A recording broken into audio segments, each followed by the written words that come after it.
అచ్యుతాపురం ప్రమాద ఘటనపై స్పందించారు AP deputy CM Pawan Kalyan. ప్రమాదంలో కార్మికుల మృతి బాధ కలిగించిందన్నారు. సేఫ్టీ ప్రమాణాలు తీసుకోకపోవడం కారణంగానే ప్రమాదం జరిగిందని చెప్పారు పవన్. సేఫ్టీ ఆడిట్ చేయాలని ప్రభుత్వ అధికారులకు వచ్చినప్పటి నుంచి అధికారులకు చెప్తూనే ఉన్నామని తెలిపారు. విశాఖ పొల్యూషన్ పరిశ్రమల సేఫ్టీపై చర్యలు తీసుకుంటారని పవన్ తెలిపారు. త్వరలోనే విశాఖలో అధికారులు పరిశ్రమల యజమానులతో సమావేశం నిర్వహిస్తారని చెప్పారు. అది కనీస భద్రత అనేది పరిశ్రమలు ఇవ్వాల్సింది కదా. నేను పరిశ్రమలో ఇంక్లూడింగ్ ఆక్వా వాళ్ళకు కూడా చెప్పాను. సో గ్రేట్, చాలా సంపాదన ఉంది, రాష్ట్రానికి ఆదాయం ఉంది, మనకి పరిశ్రమల ద్వారా చాలా సంపాదన ఉంది. కానీ ప్రయారిటీ ఎవరైతే పని చేస్తారో వాళ్ళకి ప్రాణరక్షణ కూడా చాలా అవసరం కదా. ఆ నామ్స్ ఏంటి ఒకసారి మాట్లాడదామని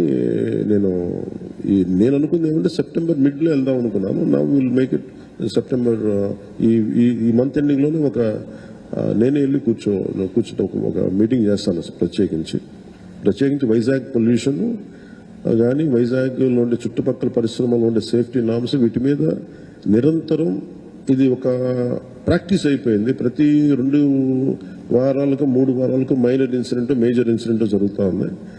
వీటికి ఇంకా అది మినిమైజ్ చేయాలి, అసలు కంప్లీట్గా ఎలిమినేట్ చేసే పరిస్థితికి రావాలంటే ఏం చేయాలని ఒక కలెక్టివ్ అక్కడ ఉన్న పారిశ్రామికవేత్తల ద్వారా ముఖ్యంగా కెమికల్ ఇండస్ట్రీస్ లేదంటే ఫార్మాస్యూటికల్స్ వాళ్ళతో కూర్చోవాలి.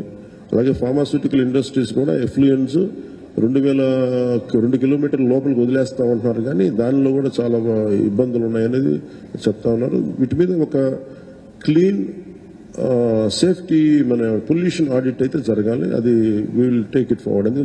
ఇది చాలా బాధ కలిగిస్తుంది. ప్రతిసారి చనిపోవటం, సంతాపం ప్రకటించడం లేదంటే ఎక్స్గ్రేషియా ఇవ్వటం, ఇది ఒక ప్రాణాలకి ఒక విలువ లేకుండా ఇస్తున్నాం. కానీ అది లోపల చాలా చాలా కలిచేసేది, బాధేస్తుంది.